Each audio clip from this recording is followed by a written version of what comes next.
Shalom, brother and sister truth seekers. I just wanted to give you an update, let you know that people are practicing to collect sundial data over this summer, have been, and are planning to collect data for this upcoming September equinox event. The more practice, the better. I think we're still in discovery mode, and anything we can do to understand what those lights in the heavens are doing, I think, is effort well spent in understanding things about the Creator's times. So anyway, just want to share with you what people have been working on this summer. So it looks like, and if you check the description below this video, there will be a link for the this shared Dropbox directory, and you can come in and look at any of these pictures. So just so you can see, I think the directory will drop you into here. You'll see the years.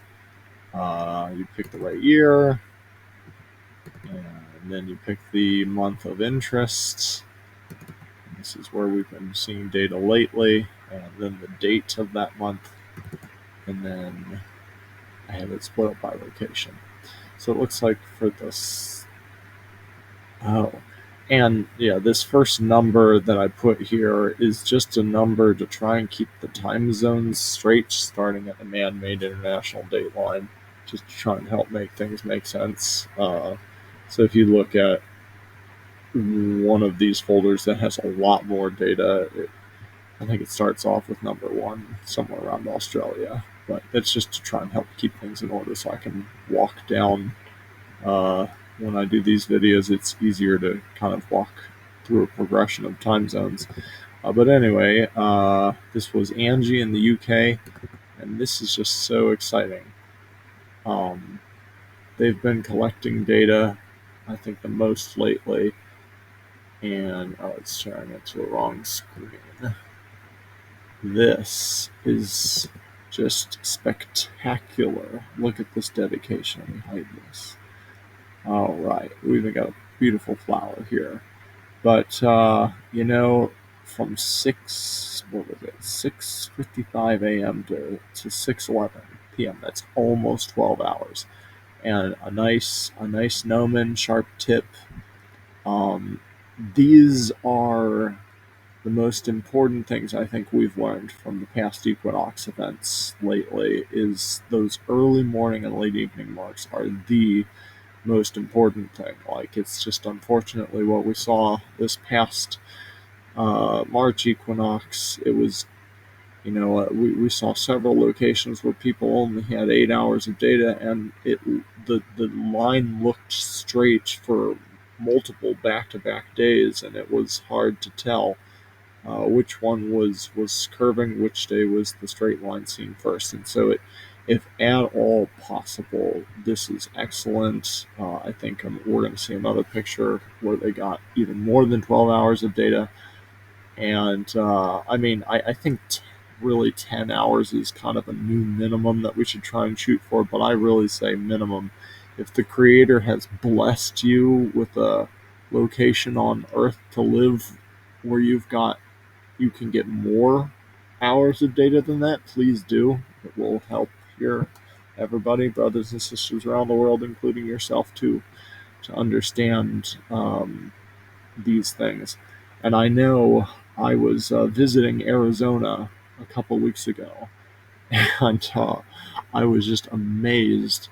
It wasn't even 6 a.m. and I looked out and the sun was already high above the horizon. So I know there are places on Earth where you can really take advantage of all that sunlight. So, some of us can't, but if you can, by all means. When I say things like 10 hours is a minimum, that's just what it seems to be, a minimum to help us to barely discern what day we're seeing the curve and what day is the straight line when we get close to an equinox event.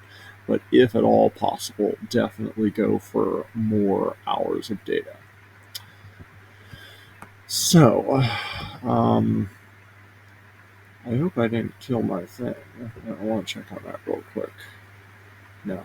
Okay, I thought I accidentally hit the stop button instead of the hide button because I don't see like a border around my screen. Anyway, sorry about that. Next one was Mississippi, and I think this might be a first time Sundial. They're just practicing, and this is excellent practice.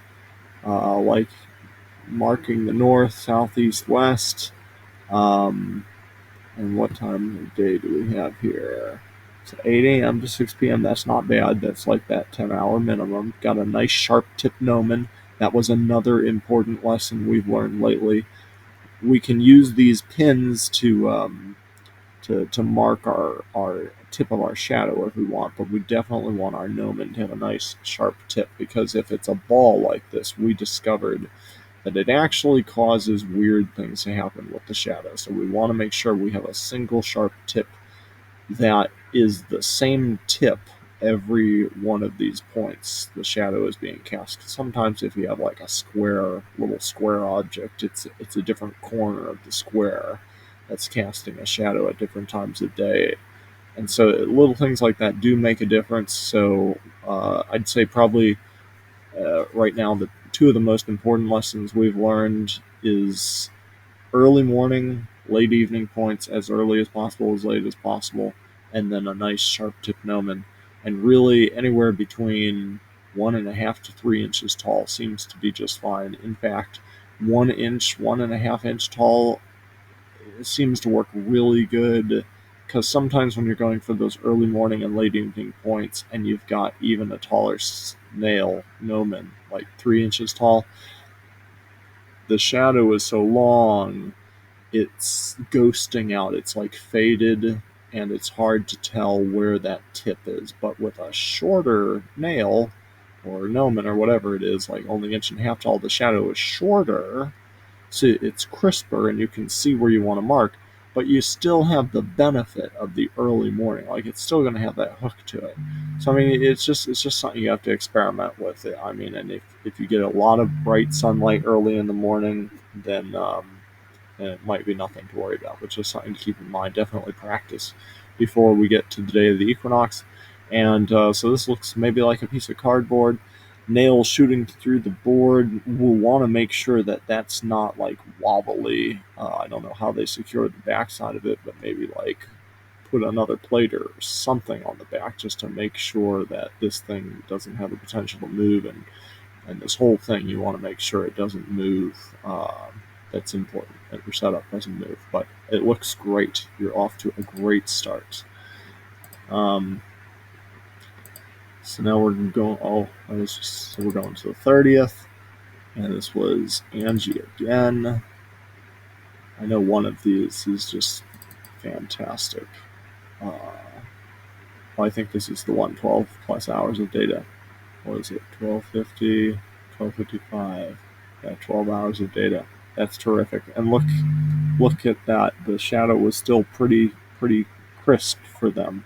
So this is excellent. You do something like this during the equinox event, and we're gonna be very thankful, and so will you, because it should be pretty clear when the straight line occurs with a big spread of data like that.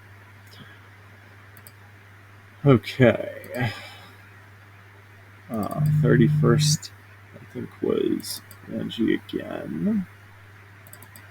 And I mean, some days we might not get as much data. So actually, no, yeah. Oh, I must have misread that. I think there's a later one where they didn't give us much data. But yeah, another good spread of data, even more than 12 hours. Good to have the north, south, east, west here. And yeah, this looks excellent.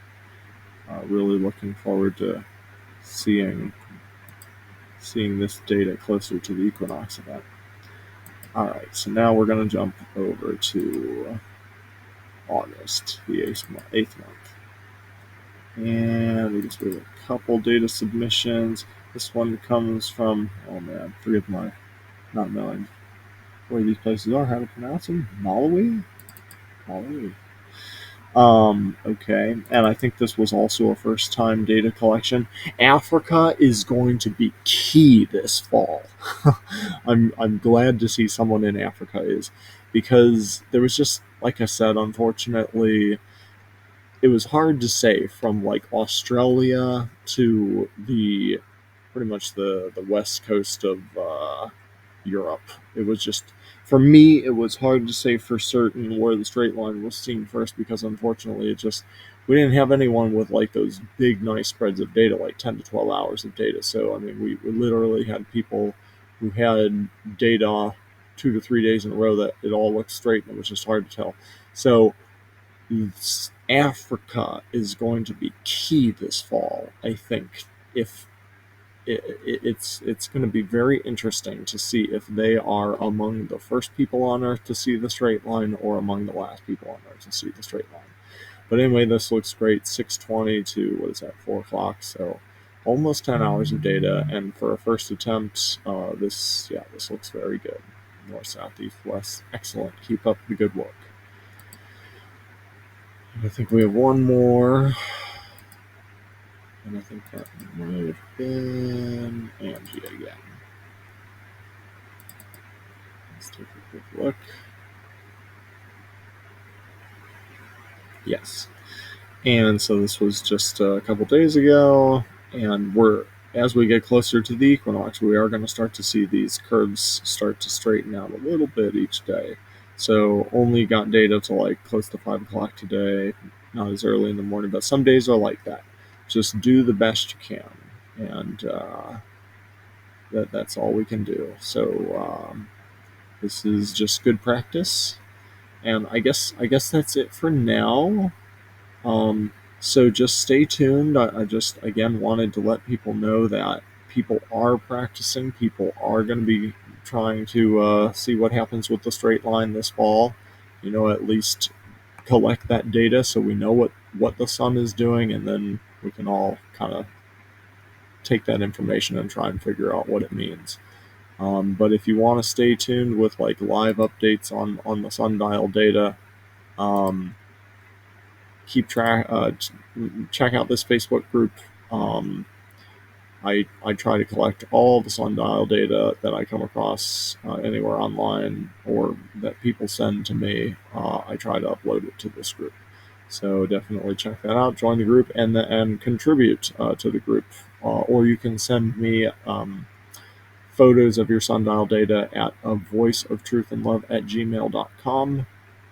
And together we can learn some things about our Creator's time. So, shalom, and may Abba bless as you continually seek out His truth in love with a pure